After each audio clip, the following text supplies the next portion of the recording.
విశ్వాసమును కాపాడుకుని సంఘముగా మన ప్రాంతాలలో ఉన్న సంఘాలు మార్చబడునుగాక.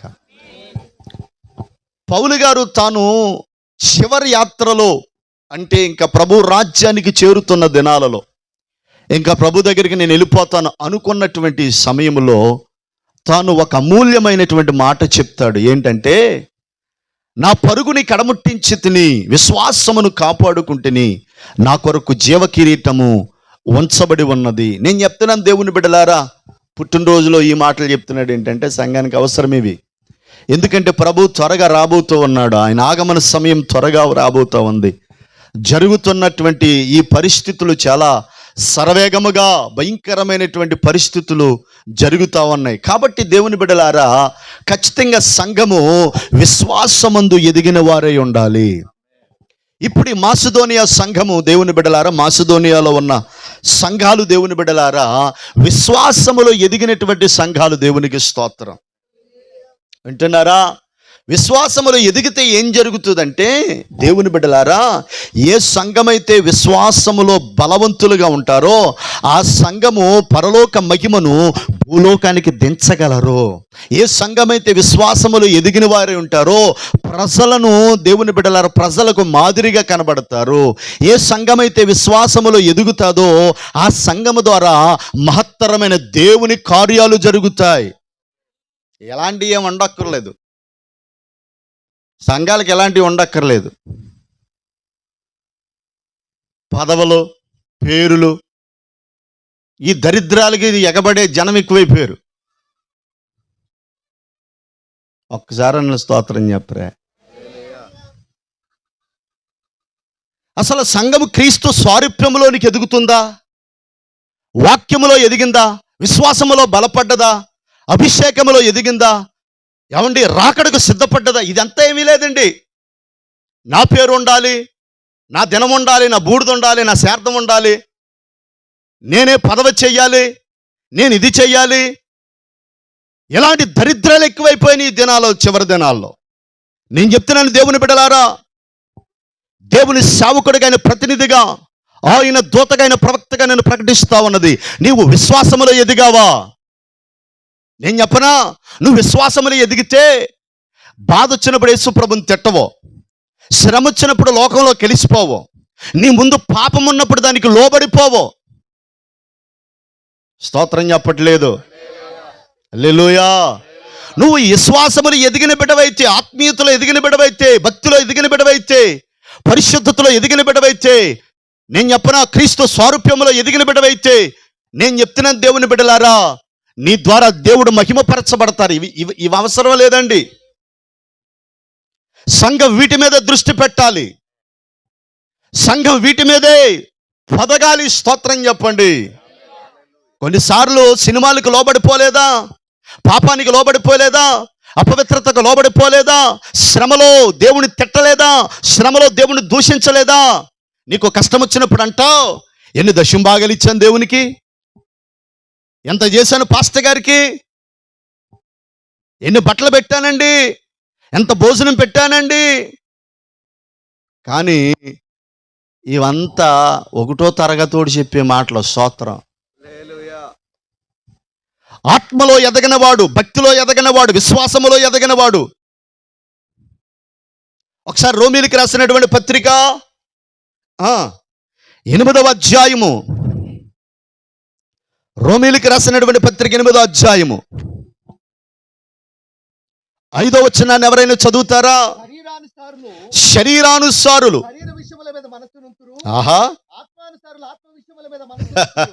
సంబంధమైన వాటిని కోరుకుంటున్నావు. ఇహ సంబంధమైన వాటి మీద మనసు ఉన్నదంటే కారణం ఏంటంటే నువ్వు ఆత్మ సంబంధివి కాదు. ఇంకా ప్రభు యొక్క స్వారూప్యం నీలోనికి రాలేదు. విశ్వాసులు ఎంతమంది అండి నీ సంఘంలో? ఏమండి, 20 మంది చాలండి. 20 మంది. ఆదిమ సంఘం ఎలా ఎదిగిందో తెలుసా? ఆదిమ సంఘం ఎలా పరిపక్వం చెందిందో తెలుసా? మొదటిగా యేసు క్రీస్తు లోకానికి వచ్చారు, 12 మందిని ఏర్పరచుకున్నాడు. 12 మంది దేవుని బిడ్డలారు. 120 మంది 3000 5000 సాలేదండి. దేవునికి స్తోత్రం. సంఘము నానాటికి ఎదుగుతూ విస్తరిస్తూ ఫలిస్తూ అనేక మంది జనములకు ఆశీర్వాదకరముగా మారిందట.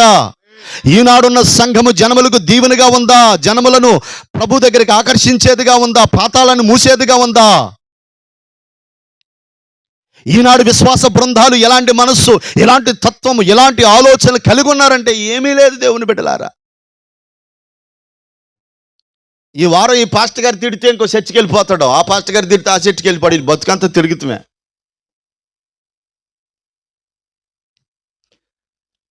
మొక్కను ఒక చోట పెడితే అది ఎదిగి ఫలించి నీకు ఫలములు ఇస్తుంది. 40 చోట్లకు పీకి 40 చోట్లకు పారెత్తి నీకు ఫలం ఎక్కడిస్తుంది? దేవుని స్తోత్రం.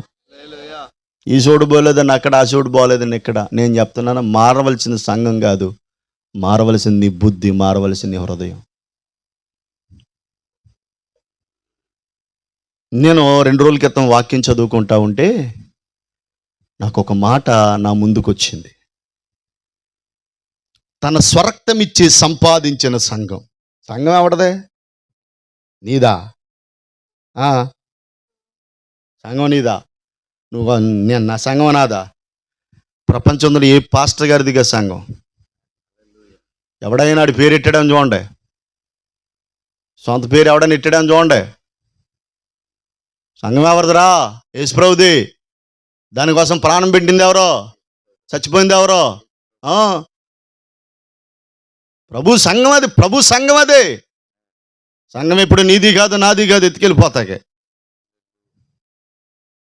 అందుకే మా తుపాకులు కూడా పరిచర్య కావలసింది శరీరం, శరీరాశలు, శరీర కోరికలు, శరీర తలంపులు, శరీర సంబంధమైన ప్రకృతి సంబంధమైన ఆ విధి విధానాలు, ఆలోచనలు చావాలి.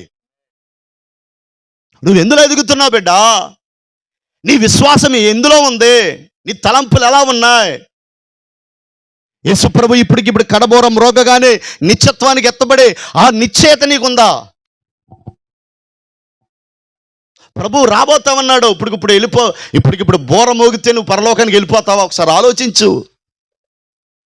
మనసులు చాలా మందికి దేవుని బిడ్డలారు దేవుని వాక్యం తెలవక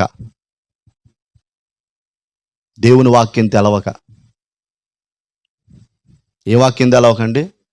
అసలు యేసుప్రభు లోకానికి ఎందుకు వచ్చారో, ఎందుకు ఆయన చనిపోయారో, ఈ మందిరాలు ఎందుకో, ఈ సంఘాలు ఎందుకో, దైవజనులు ఎందుకో, మనం ఎందుకు యేసుప్రభుని ఆరాధించాలి, ఈ సంగతులన్నీ తెలిస్తేనండి మనం ఎలా ఉండమండి, మనం వేరేలా ఉంటాం. దేవునికి మహిమ కలుగును గాక. ఇప్పుడు ఈ కొరింథీ పత్రికలో మాసిదోనియా సంఘాలు విశ్వాసములో ఎదిగాయి. దేవునికి స్తోత్రం. హల్లెలూయా. బైబిల్లో ఒక మాట ఉంది, ఆవగింజంత విశ్వాసం ఉండి ఆ కొండను చూచి అది సముద్రములో పడంటే అది ఏం చేస్తుంది? నీ మాట అంటది. బిడలారి, నీ విశ్వాసము ద్వారా నువ్వు అద్భుతాలు సాధించగలవు. నీ విశ్వాసము ద్వారా పరలోకాన్ని భూలోకానికి దించగలవు. నీ విశ్వాసము ద్వారా రోగాలను స్వస్థపరచగలవు. నీ విశ్వాసము ద్వారా నీ కుటుంబములో ఒక భీకరమైన దేవుని కార్యాలు నువ్వు పొందగలవు. ఈరోజు దేవుని నుంచి నువ్వేది పొందలేకపోవడానికి, దేవుని నుంచి నువ్వేది సాధించలేకపోవడానికి గల కారణం ఏంటంటే నీ లోపల విశ్వాసం లేదు కదా. విశ్వాసం ఉంటేనే. యేసుక్రీస్తు ప్రభువారు మధ్యరాత్రిలో సముద్రం మీద నడిచి వస్తా ఉంటే పేతురికి ఆశ కలిగింది, నాయనా నిజముగా నీవే అయితే నేను కూడా నడవాలి. నీకు నేనే అని విశ్వాసం నీకుంటే దమ్మున్నోడైతే వచ్చే అబ్బాయి అన్నాడు యేసు ప్రభు. నేనే నువ్వు నమ్మగలిగితే, నేను సమస్తాన్ని చేయగలనని నీకు విశ్వాసం ఉంటే లేచి నడు అన్నాడు. పేతురు దిగి నడవడం ప్రారంభించాడు. దేవునికి స్తోత్రం. ప్రపంచంలో దేవుని బిడ్డలారా యేసు ప్రభు తర్వాత నీటి మీద నడిచిన చరిత్ర ఎవరికైనా ఉందంటే అది పేతురే. ఎందుకంటే ధైర్యంగా, విశ్వాసంగా యేసుని చూసి. నేనంటాను ప్రియ దేవుని బిడ్డలారా, ఆడికి మంచిలు ఇస్తాడు, ఆగడాడు. చేతులు పైకెత్తి స్తోత్రం చెప్పండి. నేనంటాను నీ విశ్వాసము నీ జీవితంలో గొప్ప గొప్ప కార్యాలను చెయ్యగలిగేటట్టుగా ఉండాలి. నీ విశ్వాసము ద్వారా ఆత్మీయతలో ఎదగాలి. నీ విశ్వాసం ద్వారా భర్తను రక్షించుకోవాలి. నీ విశ్వాసం ద్వారా గ్రామాన్ని రక్షించాలి. నీ విశ్వాసం ద్వారా దేశాన్ని రక్షించాలి. నీ విశ్వాసం ద్వారా సంఘములో ఒక బలమైన సాధనంగా నువ్వు మారాలి. హల్లెలూయా. విశ్వాసం అంటే ఏంటి? హెబ్రీ పత్రిక 12 మొదట వచ్చిన అనుకుంటా, 11 మొదటో 12 చదవండి ఇప్పుడు. నిరీక్షించబడు వాటి యొక్క నిజ స్వరూపము అనండి. ఎలా ఉన్నారేంటి? చాలా బాగుంది. విశిష్ట అన్నారేటమ్మా? సీరియస్గా చెప్తున్నానా? కంగారు పడకండి. ఆమేన్ చెప్పండి. విశ్వాసం అనేది మనం నిరీక్షించే వాటి యొక్క, మనం నీ నిరీక్షణ ఏంటి? నీ నిరీక్షణ ఏంటారు? ప్రతి క్రైస్తవుడికి నిరీక్షణ ఉంటుంది. అందుకే నిరీక్షణ లేని ఇతరుల వలె మీరు దుఃఖపడుకున్న నిమిత్తము అంటాడు. దేవుని స్తోత్రం. నా నిరీక్షణ ఏంటంటే ఎప్పటికప్పుడు యేసుప్రభుని చూస్తాను, పరలోకం వెళ్ళిపోతాను, అక్కడ ఆయన్ని ఆరాధిస్తాను, ఆయనతో ఉంటాను. ఇది నా నిరీక్షణ. ప్రతి క్రైస్తవుడి నిరీక్షణ అదే. ఇప్పుడు నీకు ఆ నిరీక్షణ అది నువ్వు చూడాలంటే ఏం చేయాలి? నీ లోపల విశ్వాసం అంటలేదండి. విశ్వాసములో ఎదిగాయంట, అభివృద్ధి పొందాయంట. ఉపదేశం ఎందులోనండి? చెప్పండి ఎందులో? ఒకసారి పౌలు గారు అంటాడు, నాయనా మీరు ఇప్పటికే బోధకులుగా ఉండాలి, కానీ మీరు ఎలా ఉన్నారో ఇంకా పాలు తాగి మూల పాఠాల దగ్గరే ఉన్నారు. ఎలా ఉన్నారండి? మూల పాఠాలు అనండి. ఇక ఎప్పుడే వాళ్ళకి సినిమాలు చూడొద్దు, బూతులు అవి చూడొద్దు, అక్కడికి వెళ్ళొద్దు, ఎక్కడికి వెళ్ళొద్దు, జాగ్రత్తగా ఉండాలి, పరిశుద్ధంగా ఉండాలి. ఇక అది విశ్వాస స్థాయి అదే. ఇక అక్కడి నుంచి ఎదగలేరండి. హెజ్కేలు గ్రంథంలో ఒక దర్శనం చెప్తాడు. హెజ్కేలు దర్శనం చూస్తాడు. చీలమండల లోతు, మోకాళ్ళ లోతు, ఏమండి ఉదరపు లోతు, ఏమండి ఈత కొట్టే అనుభవం. ఆమేనానండి. అంటే నీ ఆత్మీయ స్థాయి ఎలా ఉండాలంటే ఎదుగుతా ఉండాలి, ఒక మెట్టు.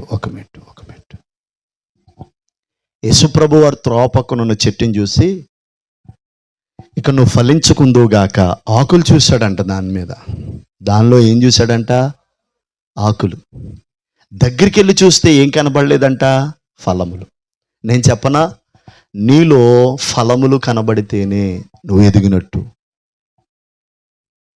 ఫలములు కనబడితేనే నువ్వు ఆత్మీయంగా బలపడినట్టు. దేవుని స్తోత్రం.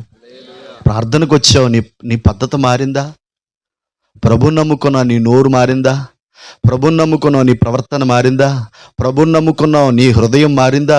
ప్రభుని నమ్ముకున్నావు, నీ జీవితంలో సాక్ష్యం మారిందా? అమ్మో, ఒకప్పుడు ఆ అమ్మగారు ఎలా ఉండేదిరా, ఇప్పుడు అలా కాదురా. చాలా పరిశుద్ధురాలండి, చాలా ప్రార్థనా పరురాలండి, దేవుడంటే భయము, అందరితో మంచిగా మాట్లాడద్ది. రుతమ్మ గురించి బోయాజ్ అంటాడు, నానా రుతు, నీ సత్ప్రవర్తన మునుపటి ప్రవర్తన కంటే ఎంతో చక్కగా ఉంది. ఆవిడ ఎవరండి?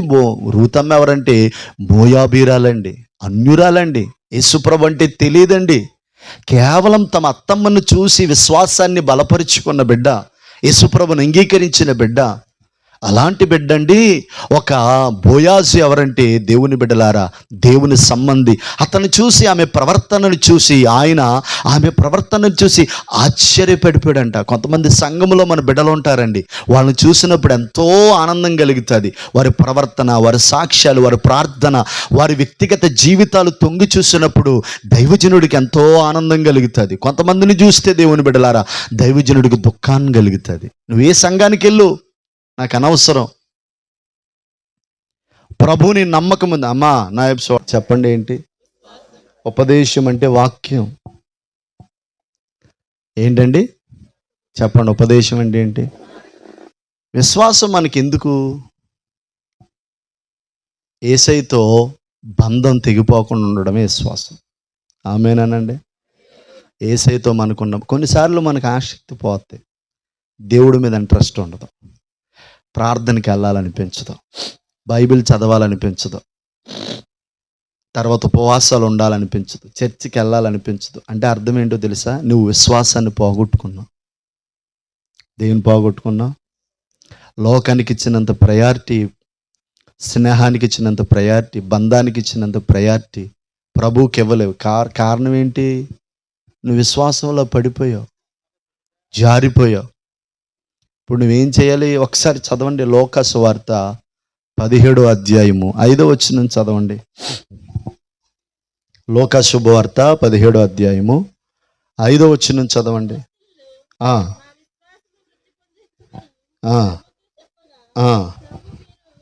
మీకు ఆవగింజంత విశ్వాసం గలవారైతే ఆమేన్ చెప్పండి.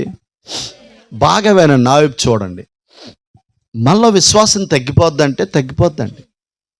ఎందుకంటే మనమున్న ఈ సందర్భాలు, ఈ పరిస్థితులన్నిటిని బట్టి, మనకున్న శ్రమలను బట్టి, కష్టాలను బట్టి, ప్రార్థన చేసుకోకపోవడం, చర్చికి వెళ్ళకపోవడాన్ని బట్టి మనకి దేవుని మీద ఉన్న ప్రేమ ఏమైపోద్ది?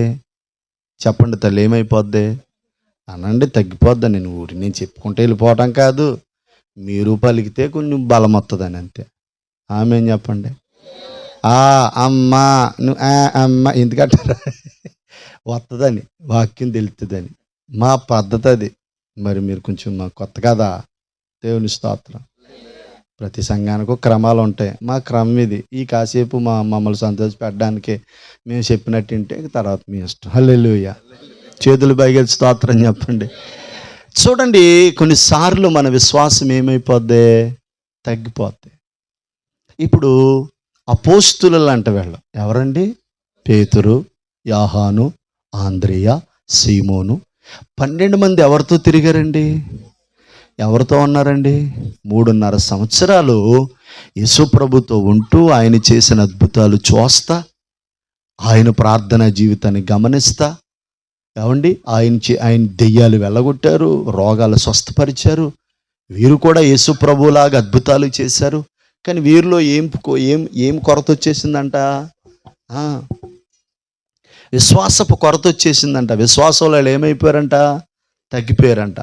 అందుకే యేసుప్రభు వారి దగ్గరికి వచ్చి అడుగుతున్నారు, నాయనా మా విశ్వాసాన్ని వృద్ధి కలిగించు అంటాడు. దేవునికి స్తోత్రం. మనకి విశ్వాసం ఎలా వస్తుంది అని చెప్తాను నేను. ఆమేనండి. బాగా చెప్పాలి. ఇప్పుడు మాసిదోనియా సంఘం ఎందులో వృద్ధి పొందారు చెప్పమ్మా?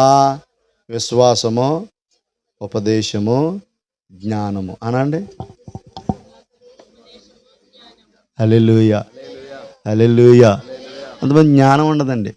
ఎవరు మాట పెడితే వాళ్ళ మాట నమ్మేస్తారు. మీ ఆవిడ గురించి ఎవరని చెప్పారనుకో, ఇట్టే నమ్మేస్తాం.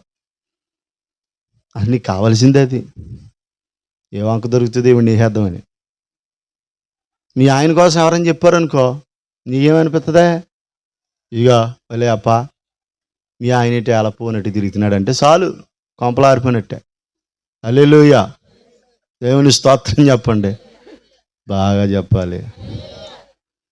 అంటే జ్ఞానం లేనోడు ఎవరు మాట పెడితే వాళ్ళ మాట. అదనే కాదండి, ఏ విషయంలోనైనా మనం ఏం చేయకూడదు? సంఘం అబద్ధ బోధ వచ్చిందనుకో, దాన్ని ఏం చేయకూడదు? నమ్మకూడదు.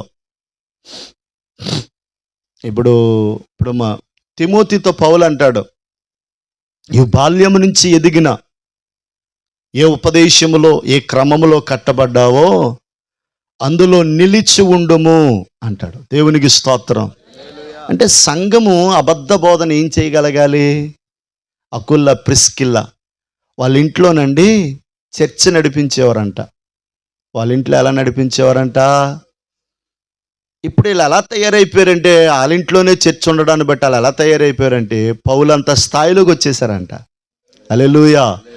వాళ్ళ ఊళ్ళోకి ఎవడైనా ఒక బోధ తెచ్చాడనుకో, అది కరెక్టా కాదా, లేఖనాలు ఉన్నాయో లేవో పరిశోధించేవారంట. ఏం చేసేవారంటే అండి? దేవునికి స్తోత్రం. అంటే వాళ్ళు అంత ఎదిగిపోయారో చూడండి. జ్ఞానంలో ఎదిగిపోయారు. జ్ఞానం అంటే దేవుడే, జ్ఞానం అంటే వాక్యమే. ఈ దైవికమైన జ్ఞానములో సంఘం ఏమవ్వాలి చెప్పండి? ఏమవ్వాలి? ఎదగాలి. దేవునికి స్తోత్రం చెప్పండి. అంటాడు, నీకున్న సమస్త నమ్మేసి జ్ఞానాన్ని కొనుక్కో అంటాడు. జ్ఞానం అంటే ఏంటి? ఏమండి, నువ్వు డబుల్ ఎంఏలు చేసినా, డబుల్ పిహెచ్డి చేసినా నీకు రానంత జ్ఞానం బైబిల్ చదివితే వచ్చేద్ది. అవును, బట్టిలో ఉన్నారు ఇక్కడ చాలామంది. నువ్వు చదవడం తప్పుగా చదువుకో, కానీ దాంతోపాటు బైబిల్ కూడా చదువు. హల్లెలూయా. నేను చెప్పనా, ఒక చదువులేని పేతురు 2 పత్రికలు రాయగలిగాడు.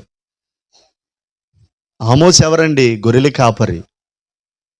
పాలేరు ఆమోసు గ్రంథాన్ని రాయగలిగాడు.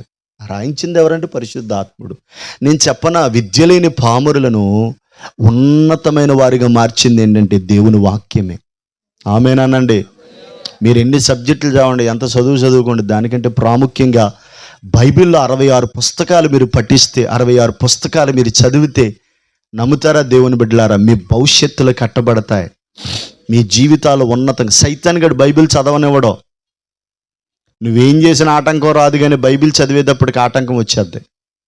ఆటంకాన్ని అధిగమించి బైబిల్ చదువు. రోజుకు 3 అధ్యాయాలు 2 అధ్యాయాలు చదువుకో.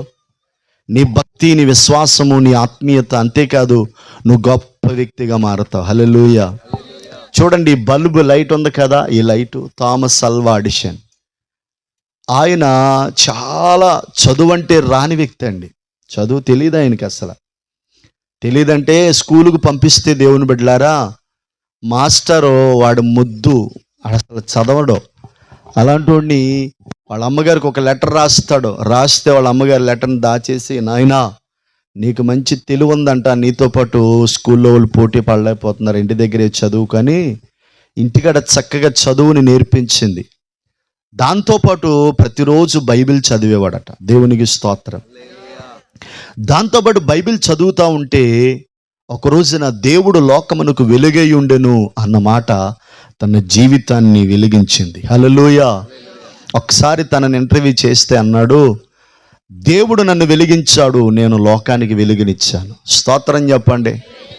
ఎందుకు ఈ స్టేట్మెంట్ ఇచ్చాడంటే, బైబిల్ చదివే వ్యక్తి ఆయన, చిన్ననాటి నుంచి సండే స్కూల్ అనుభవాన్ని కలిగిన వాడు, వాక్యం ఎరిగిన వాడు. మన పిల్లలకు కూడా వాక్యాన్ని నేర్పించాలి, ప్రార్థన చేయడం నేర్పించాలి.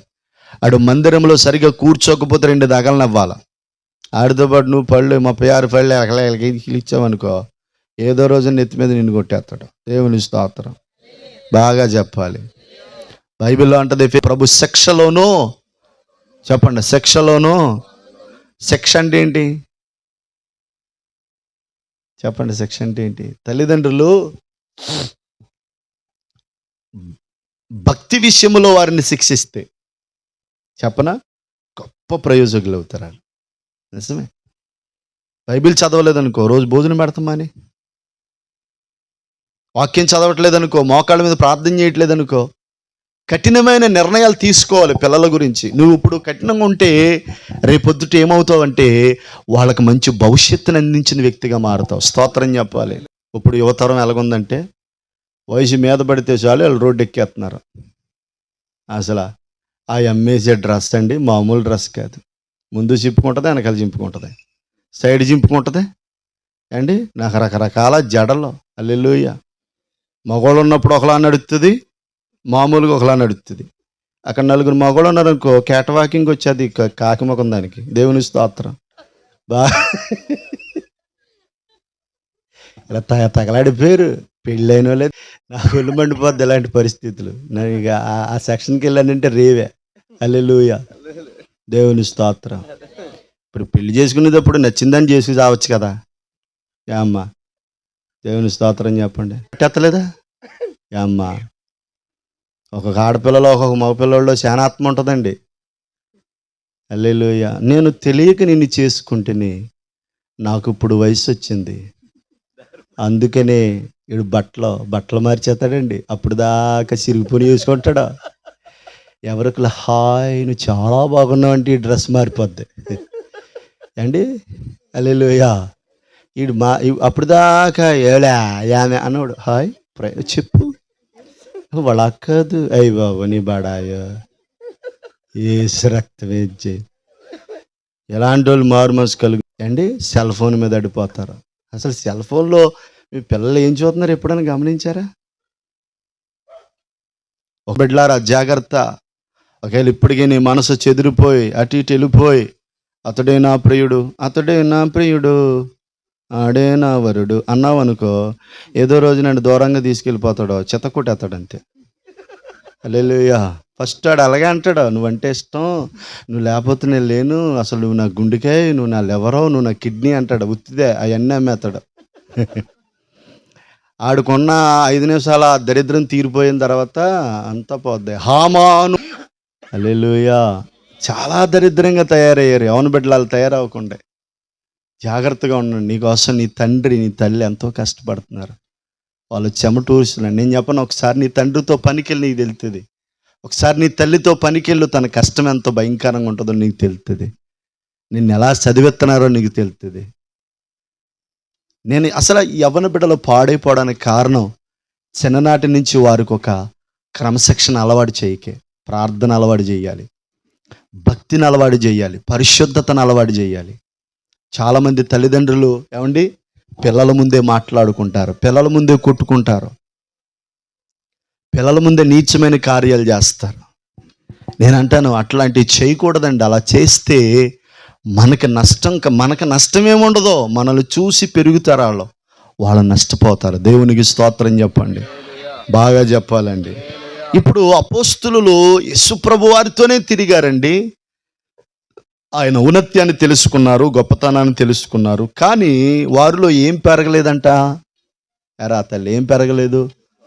ఇప్పుడు అంటున్నారు, నేను చెప్పనండి, ప్రభువు నాకు చాలినంత విశ్వాసాన్ని ఇవ్వండి, చాలినంత ఆత్మీయ బలాన్ని ఇవ్వండి, చాలినంత భక్తిని ఇవ్వండి, చాలినంత అభిషేకాన్ని ఇవ్వండి అని అడగడం తప్పు కాదు. ప్రార్థన చేయలేకపోతున్నావా? ప్రభువా ప్రార్థన చేసే కృపని నాయన. ఉపవాసం ఉండలేకపోతున్నావా? ఉపవాసం ఉండే కృపని నాయన. స్తుతించలేకపోతున్నావా? స్తుతించే కృపని నాయన. బాబు నాకు మందిరం అంటే ఇష్టం అవ్వట్లేదు, ఎందుకో నాలో ఉన్న ఆ చీకటి తొలగించు నాయన అని మనం అడగాలి దేవుణ్ణి. ఆమేనంటలేదు, స్తోత్రం చెప్పాలి. నేను అంటాను అపోస్తులు మా విశ్వాసాన్ని ఏం చేయమంటున్నారో, వృద్ధి పొందించు నాయన అని వేడుకుంటా ఉన్నారు. హల్లెలూయా. ఒకసారి రోమాపత్రిక 10వ అధ్యాయం అండి 17వ వచనం కూడా చదవండి ఒకసారి. రోమీలకు రాసినటువంటి పత్రిక 10వ అధ్యాయము 17వ వచనం. ఒక్కసారి చేతులు పైకెత్తి స్తోత్రం చెప్పాలి. చూడండి, మాసిదోనియా సంఘము జ్ఞానములో, ఉపదేశములో, విశ్వాసములో ఏమైందట? ఎరా చెప్తున్నారు, ఏమైంది? ఎదిగారట, వృద్ధి చెందారు. ఇప్పుడు అపోస్తులు అంటున్నారు, నాయనా మా విశ్వాసాన్ని ఏం చేయమంటున్నారు? వృద్ధి పొందించుము అంటున్నారు. అసలు మన జీవితంలో విశ్వాసం అనేది ఎలా ఎంటర్ అవుద్ది? ఎరా విశ్వాసం అనేది ఎలా వస్తుంది? మీరు మత్తయి సువార్త నుంచి ప్రకటన గ్రంథం వరకు చదివితే ఎవరి జీవితాలలో ప్రభు కార్యం చేసినా, ఎవరి జీవితాలలో ప్రభు అద్భుతం చేసినా ఏమన్నాడో తెలుసా? నీ విశ్వాసమే నిన్ను బాగు చేసింది. ఆమేన్ చెప్పండి, బాగా చెప్పాలి. ఒక శతాధిపతి, నాయనా నువ్వు మా ఇంటికి రావడానికి నేను యోగ్యుని కాదు ప్రభువా, ఒక్క మాట సెలవి చాలు నా బిడ్డ బాగైపోద్దంటే యేసుప్రభు వారు తనలో ఉన్న విశ్వాసాన్ని చూసి ఆనందపడిపోయాడంట. హల్లెలూయా. అంటే ఒక్క మాట కొరకు ఎదురు చూశాడు ఆయన. నేను చెప్పనా, మన జీవితంలో విశ్వాసము అనేది ఎలా వృద్ధి చెందుతుందంటే వినుట వలన. అలాగనేసి ఆ లేఖనం నాపేస్తే మనోళ్ళు చాలా ఈయన ఎదురు. కానీ వినుట దేని గురించి వింటే మన విశ్వాసం పెరుగుతుంది? అది స్తోత్రం చెప్పండి, హల్లెలూయా. వాక్యం ఎంత టైం చెప్పినా నీకు నష్టం కాదు. నువ్వు ఎన్ని రోజులు వాక్యం విన్నా నీకు నష్టం కాదు. వింటున్నారా? ఆత్మ సంబంధమైన పాటలు, ఆత్మ సంబంధమైన వర్తమానాలు నీ ఆత్మీయ జీవితాన్ని ఏం చేస్తాయి? కడతాయి. హల్లెలూయా. ఒక వ్యక్తి జీవితంలో వాక్యము లేకపోతే, వాక్యం వినకపోతే, వాక్యం హృదయములో భద్రపరుచుకోకపోతే ఆ వ్యక్తి ఆత్మీయంగా ఎండిపోతాడు, భక్తిలో ఎండిపోతాడు, పరిశుద్ధతలో ఎండిపోతాడు, పరలోకానికి వెళ్ళడానికి కావలసిన సామర్థ్యత ఉండదు. అందుకని మనం ఏం చేయాలంటే వాక్యమును వినాలి. చెప్పండి, ఏం చేయాలండి? ఎప్పుడు వినాలి? ప్రతిరోజు వాక్యాన్ని వినాలి. ప్రతిరోజు ఎలా వింటామండి? ప్రతిరోజు ప్రార్థన జరుగుతుందా? బైబిల్ ముందు కూర్చుని నీ వాక్యం వినబడేలా చదువుకోవాలి. ప్రతి ఆదివారము దేవుని బిడ్డలారా దైవజనుడు చెప్పే మాటలో శ్రద్ధగా వినాలి. దేవునికి స్తోత్రం. ఆ మాటలు నేనేం చేస్తాయి అంటే కడతాయి. ఆ మాటలు నీ జీవితమును సరిచేస్తాయి. కొంతమందిని ఏమంటే గద్దిస్తే ఒప్పుకోరండి, కొంతమందిని సరిచేస్తే ఒప్పుకోరండి. ఇంకా వాళ్ళని ఎప్పుడు పొగయ్యాలండి. అన్న నడిచొస్తే మాస్, నిలబడితే మాస్, నుంచుంటే మాస్, గ్యాస్ కాస్, ఇదే గొడవ. ఒక్కొక్కడు బతుకంతే, పొగడపోతే చచ్చిపోతాడు, పేరు చెప్తే పొంగిపోతాడు, పేరు చెప్పకపోతే చచ్చిపోతాడు, పిడిచి వచ్చేద్ది పేరు చెప్పకపోతే. దేవుని స్తోత్రం చెప్పండి. ఎందుకు వచ్చిన పేరండి? ఒకసారి ఒక 6:26 లోకసువార్త 6:26 చదవరే. లోకసువార్త 6:26 అమ్మా, పరిశుద్ధాత్మ కొనియాడినప్పుడా ఏంటమ్మా? మనుష్యులందరూ మిమ్మల్ని కొనియాడినప్పుడు. శ్రమ. ఎవరు కొనియాడినప్పుడు? స్తోత్రం చెప్తారా? అంటే ఎక్కువ మనుషులు మనల్ని పొగడకూడదంట, కొనియాడకూడదంట. నేను చెప్తున్నానేనండి, దావీదుకి శ్రమలు ఎందుకు వచ్చాయి?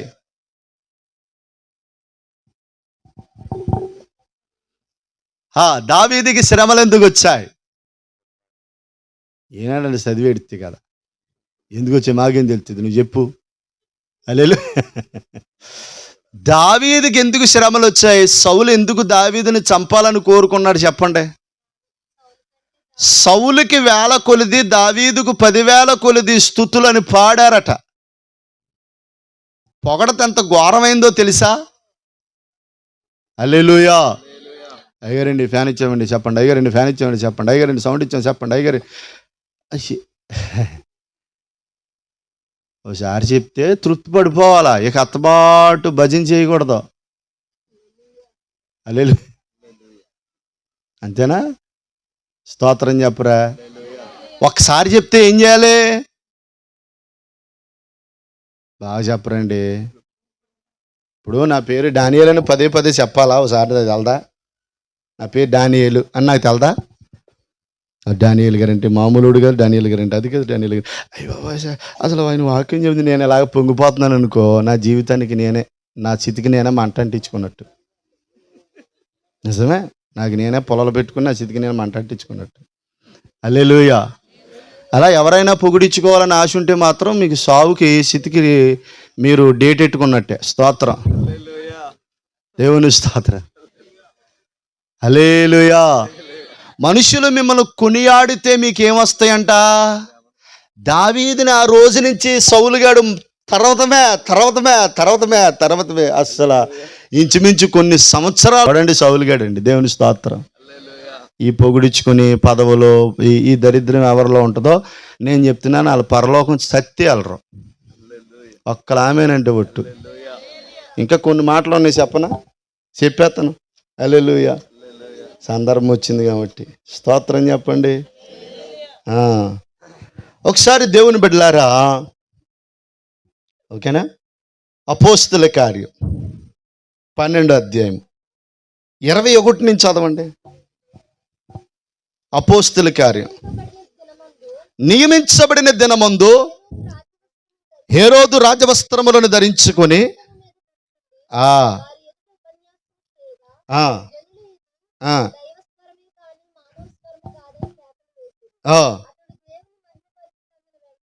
అతడు దేవుణ్ణి మహిమ పరచనందున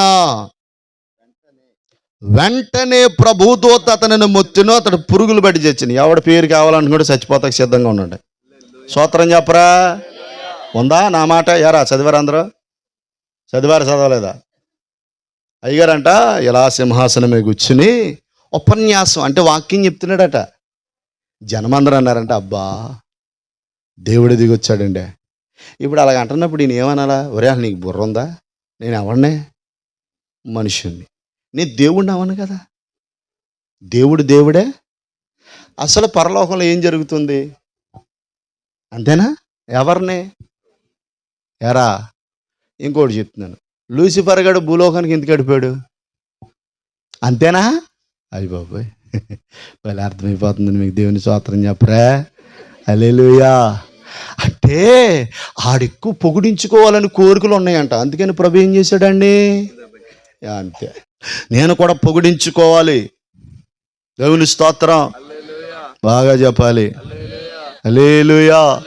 ఇంకా కొన్ని మాటలు చెప్తాను బాగానండి. అపోస్తులు 14, 11, 19, 18 సబ్జెక్ట్ వచ్చింది కదా. 14 అధ్యాయం 11 నుంచి చదవండి.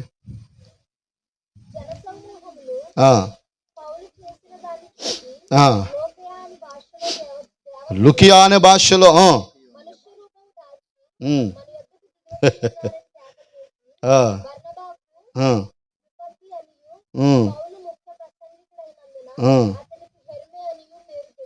చూడండి 14 చదవన. అపోస్తులైన బర్నబాయు పౌలును ఈ సంగతి విని తమ వస్త్రములు చించుకొని జన సమూహములోనికి చొరబడి, అయ్యలారా మీరు ఎందుకు ఇలా చేయుచున్నారు? మేము కూడా మీ స్వభావం వంటి స్వభావము గల నరులమే.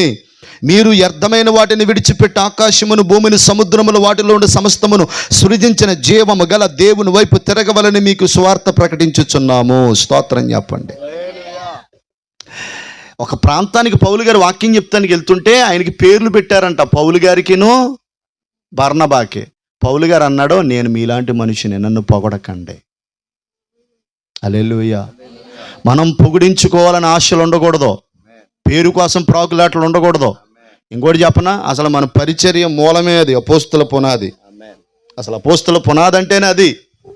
ఆమేన్ చెప్పండి. ఒక ఫ్యాన్ ఇచ్చావా చర్చికి, ఒక సౌండ్ కొన్నావా చర్చికి, మందిరం కట్టించావా, నీ పేరు కనబడాలని కోరుకోకూడదు. అలా కోరుకుంటేనే నువ్వు పరలోకం వెళ్తావు. ఇంకోటి చెప్పనా, నువ్వు ఇచ్చింది నీ కుడి చేయి కూడా తెలియకుండా నువ్వు ఉంటేనే నీ నీ నీ జీవితంలో ఆశీర్వాదము. నేను లేఖనాలు చూపించి చెప్తా ఉన్నాను మీకు. నేనైనా బోధించు, నేనైనా దేవునికిచ్చే మీరైనా. దేవునికి స్తోత్రం. మహిమ దేవునికి. ప్రశంస ఉంటుందండి, ప్రశంస. మంచిగా పాడావు నాన్న, చక్కగా చేసావు పరిచర్య, ఇది ప్రశంస. ప్రశంసకి పొగడతకి 1000 కిలోమీటర్లు. ఇంకోటి చెప్పనా, ప్రశంస అంతమాడు చెప్పేది కాదు, పొగడత అంతమాడు పొగిడి. ఈ స్వభావం ఉండకూడదు మనలో. స్తోత్రం చెప్పండి. హల్లెలూయా. చూడండి దేవుని బిడ్డలారా, సమూయేలు అంటాడు, సమూయేలు పుస్తకములో, నన్ను గణపరిచి వారిని నేను, నన్ను మహింపరిచి వారిని నేను. నువ్వు దేవుణ్ణి గణపరచు, దేవుని స్తుతించు, దేవుని పరిచర్యకు సహకరించు, అంతే తప్ప నేను కనబడాలనేటట్టు మనస్సు నీకుంటే గనక నిశ్చయముగా నువ్వు నష్టాన్ని తెచ్చుకుంటావు. దేవుని సేవకుడిగా నీకు నష్టం కలగకూడదని చెప్తున్నాను, నీకు శ్రమ రాకూడదని చెప్తున్నాను. హల్లెలూయా. వినుట వలన ఏం కలుగుతుందిరా? విశ్వాసం కలుగుతుంది. చూడండి, ఇంకా కొన్ని మాటలు చెప్తాను, ముగించేస్తాను. ఇంకా 1, 2 వచనాలు చూపించేసి ముగించేస్తాను. అమ్మా, యాకోబు పత్రిక 1 అధ్యాయము 23, 22. నాన్న కేక్ తెచ్చేయండి. ఎవడైనను వాక్యమును విని దాని ప్రకారము ప్రవర్తించని వాడైతే సహజ ముఖమును. స్తోత్రం చెప్పండి.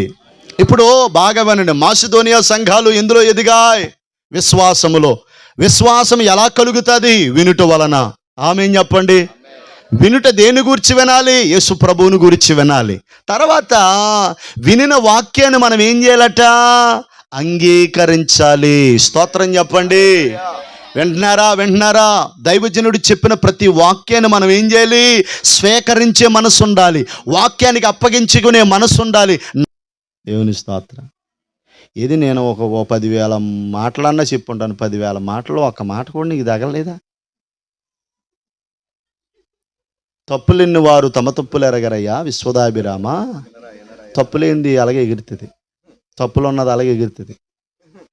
ఏమీ లేనాకంట ఎగిరి ఎగిరి ఎగిరి పడద్దంట, అన్నీ ఉన్నాకట తప్పులు ఉన్నది ఏం చేస్తుంది? దేవుని స్తోత్రం. గుమ్మడికాయలు దొంగ అంటే ముందు ఎవరిదాడు? దేవుని స్తోత్రం చెప్పు. నేనంటాను బిడ్డలారా, వాక్యాన్ని అంగీకరించాలి. ఏం చేయాలి తల్లి? అంగీకరించాలి. చదవబడిన వాక్యం, ప్రకటించబడిన వాక్యం, నీ యొద్దకు వచ్చిన వాక్యాన్ని ఏం చేయాలి? అంగీకరించాలి. అంగీకరించినప్పుడు ఏం జరుగుతుందంటే నువ్వు ఫలిస్తావు, ఎదుగుతావు, వృద్ధి చెందుతావు. అప్పుడు నిన్ను చూసి ప్రభు ఆనందపడేటట్టుగా, ప్రభు మహిమ పొందేటట్టుగా నీ ఆత్మీయ జీవితం, మన సంఘం, మన పరిస్థితులు ఉంటాయి. అలా లేకపోతే గనక నేను అంటాను దేవుని బిడ్డల, ఈ చివరి దినాల్లో చాలామంది ఎండిపోతున్నారు వాక్యం లేక. చాలామంది ఆత్మీయ జీవితంలో పడిపోవడానికి కారణం ఏంటంటే వారి జీవితాలు ఏమీ లేదు, వాక్యం. వినాలి, మన వాక్యాన్ని అంగీకరించాలి. మూడోది చెప్పనా, విన్న వాక్యాన్ని, అంగీకరించిన వాక్యాన్ని మన జీవితాలలో ఏం చేయాలి, చూపించాలి. ఆమేన్ చెప్పండి. హల్లెలూయా. ఇంకా ముగించేస్తున్నాను నేను. విన్న వాక్యాన్ని మనం ఏం చేయాలి, మన జీవితంలో కనుపరచాలి, చూపించాలి. దేవునికి స్తోత్రం.